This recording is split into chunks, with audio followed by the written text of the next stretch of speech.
had these competitive cup games, but how much are you looking forward to the league campaign getting underway? Yeah, it's the biggest competition.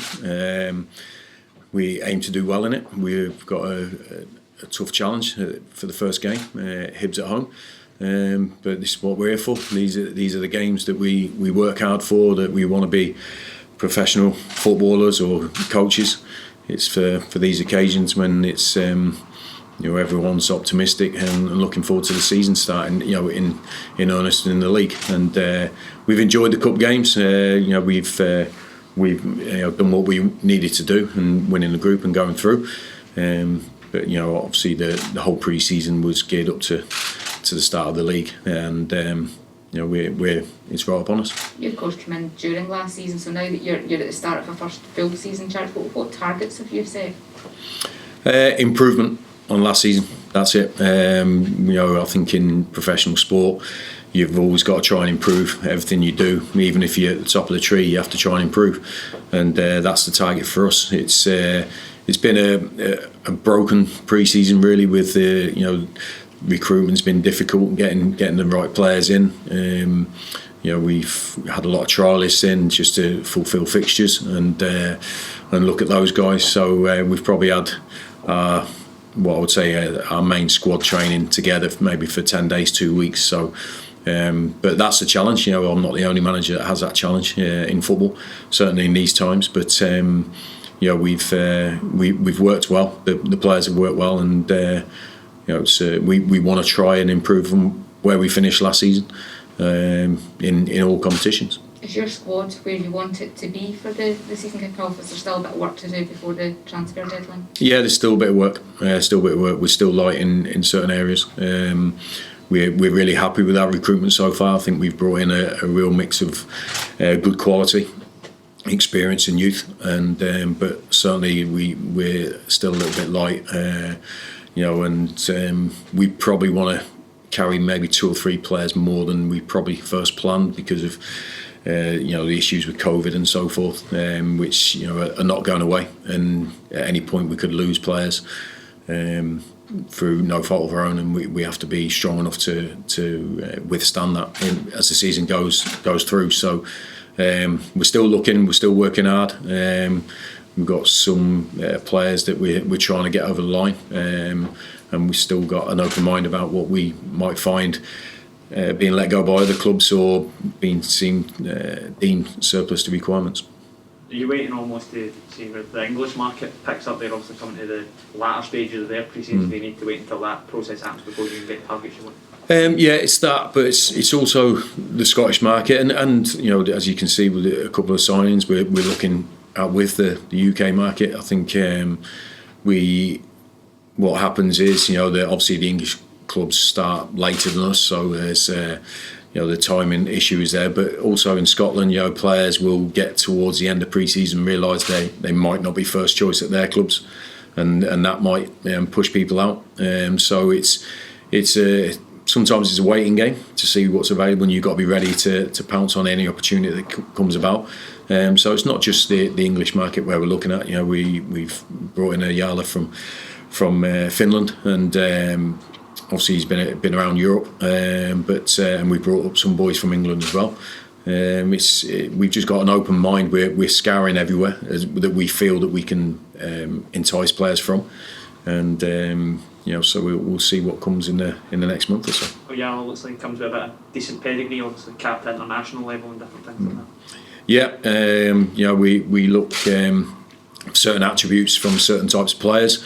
We look for that strong spine down the middle of a team with experience and leadership and character, and we've already got players of that ilk, but we felt we still needed maybe 1 or 2 more, and Johanni spoke to him a while ago now. It's been a bit of a difficult process getting him on board with everything that's put in front of us, but from my first conversation with him, he was so excited about the opportunity to come in here. Like you say, he was in the Finland squad all last season up until the Euros. Unfortunately, he's captained his country.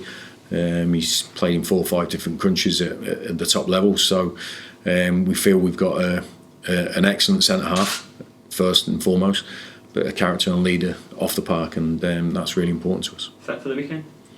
We'll see. We're just assessing them at the moment.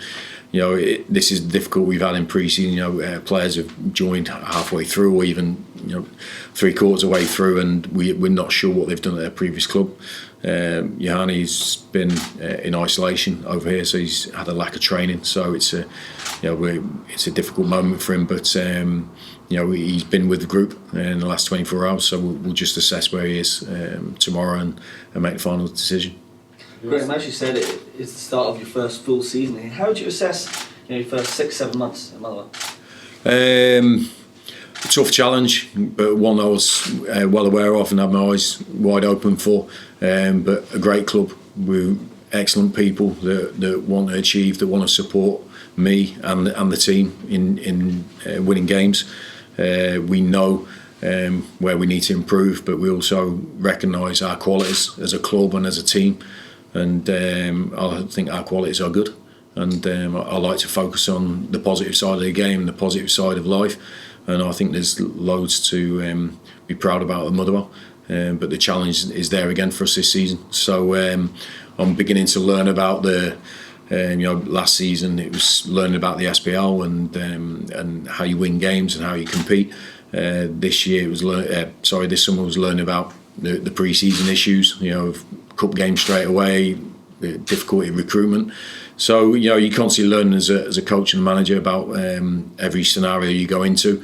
But what I do know is I'm not on my own here. I've got great support around me from my staff, from the board and everyone, and we've got a good group of players who can win games, and that's the main thing. We need to try and win games, and to be fair, having the supporters back in for the last few weeks has been excellent as well. So it's there's loads of positive points about this season going forward, but first and foremost we have to win games, and that's the challenge for us. Yeah, it starts on Sunday, you get to Hibernian. What do you expect from them, obviously away from home in Europe last night?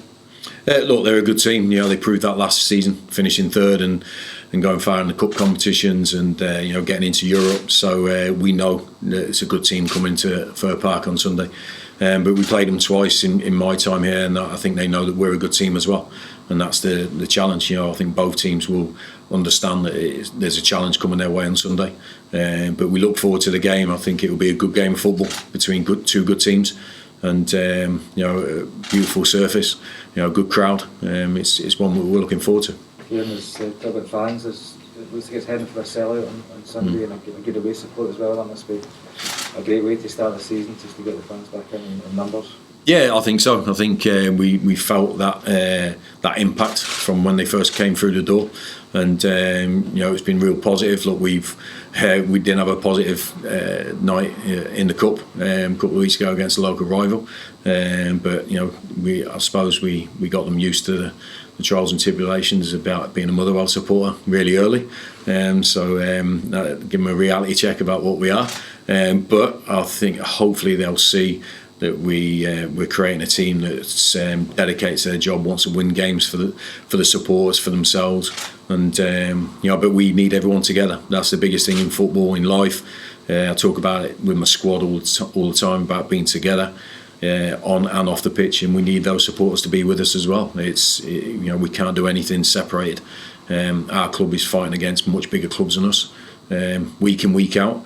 And we have to get that togetherness and that rapport between us and the supporters to make sure we're stronger when we come up against those opponents. And if I know there's supporters in my short time here, they'll get behind us and give us that support. You alluded to the disappointments of last season, Dave. It wasn't so long ago, a Motherwell side, they were in cup finals and whatnot. How important is it that you get back to that sense of momentum with the team? I think, look, we have to win games. I think Motherwell, it's possibly been a roller coaster club. Cup finals one year, joint bottom when it came in January. It's quite easy, it goes one way or the other. So we have to work exceptionally hard, day in, day out, to make sure that the drive is to be the best we can be. We don't want to promise loads of things, but we want to deliver loads of things. That's the thing. I think the life and football is about actions rather than words. I could sit here and sing all day about how good we are and how good we're going to be. The proof's in the pudding. That's on the pitch, and that's what we want to try and produce is a team that the supporters and everyone connected with Motherwell will be proud of. And then judge us at the end of the season on what we've possibly achieved. There's going to be ups and downs along the way. I can pretty much promise that, but I can't promise where we end up. But what we'll do, or we'll say, is that we'll give it everything we've got to achieve what we want to do. It's like the beginning of the season, fans get very excited about the possibilities of a new campaign. How much of it is also about easing back a little and using a bit of perspective about the transition that Motherwell are going through in terms of the players, in terms of yourself as well, getting in the door? I want excitement. I want positivity. I want people to believe. I want them to be optimistic. That's how I am. That's how I want my players and team to be. So I don't want to dampen people's spirits. But we all understand the difficulties and the challenges that Motherwell face year in, year out, competing against bigger clubs. But we've got to have that excitement and that ambition to be the best we can be and beat any club that we play against on any day. We'll never go into a game of football feeling second best before we start that game. We might not win that game, but there's no way we're going in with an inferiority complex in any game of football, ever. And that's the start and the base of what we want to achieve as a football club. But we have to compete every single day to get those habits and that mentality going. But I don't want to dampen anyone's excitement about the start of the season. I want them to feel that. It's a brilliant sport.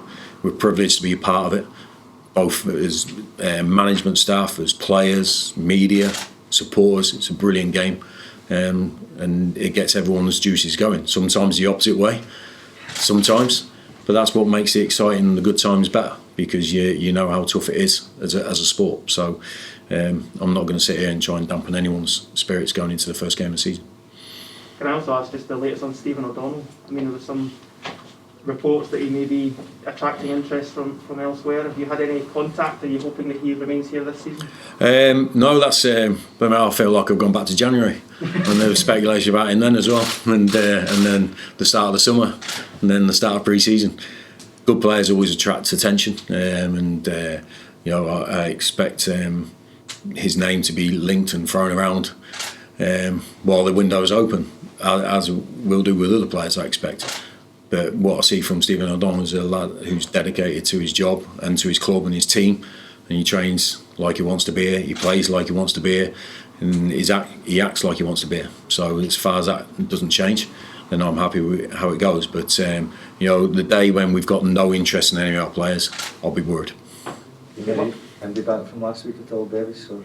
Bevis has started training this week, so he's obviously missed a lot of pre-season and the end of last season, and apart from that, the other boys are still just edging their way back to fitness, and hopefully in the next 10 days we'll bring them all back into training. But it's good to have Bevis back out, because he's a great character, brilliant personality, and he's a top centre half. So the quicker we can have him back, the better.